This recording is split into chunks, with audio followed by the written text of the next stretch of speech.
அதெல்லாம் எடுத்துட்டு இருக்கியா? எங்களுக்கு கிடைக்கல, இது மட்டும் தான் இருக்கணும். அது மட்டும் தான் இருக்கு. அது மட்டும் தான் இருக்கு. சரி வெயிட் பண்ண, தட்டத்தை திருப்பி போய் வச்சு ஃபர்ஸ்ட்ல இருக்கு. அப்படியே வா சரியா? ரெக்கார்ட் ஆயிட்டு தானே இருக்கு. வா வா. வீடு பார்க்கறதுக்கு அழகா இருக்கு. நீ பேசாதம்மா. செல்ஃப் ப்ரோமோட் பண்ணிட்டு இருக்கியா வீடியோல? சரியா?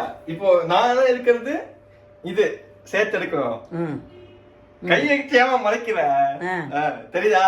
ரெக்கார்ட் ஆயிட்டு இருக்கா? சரி நம்ம இன்னைக்கு என்ன பார்க்க போறோம்னா, நான் பேசுறேன். எனக்கு கூச்சமா இருக்கு, நீ பேசுறதே ஒரு மாதிரிதான் இருக்கு. பேசு. இன்னைக்கு நீங்கள் பார்த்து கொண்டிருப்பது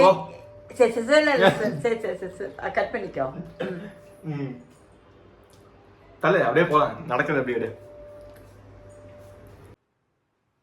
நம்ம இன்னைக்கு என்ன சாப்பிட போறோம்? ஐயோ, நம்ம இன்னைக்கு என்ன சாப்பிட போறோம்னா உப்புமா, தயிர், ஊறுகாய், பருப்பி. ஆமா பருப்பி. எப்படின்னு சாப்பிட்டு போட்டு சொல்லிட்டா? ஐயோ டேஸ்ட் அழுது. சூப்பரா இருக்கா? நீ ஆஃப் பண்ணுமா, ஓவர் ஆக்டிங் பண்ணிட்டு இருக்க.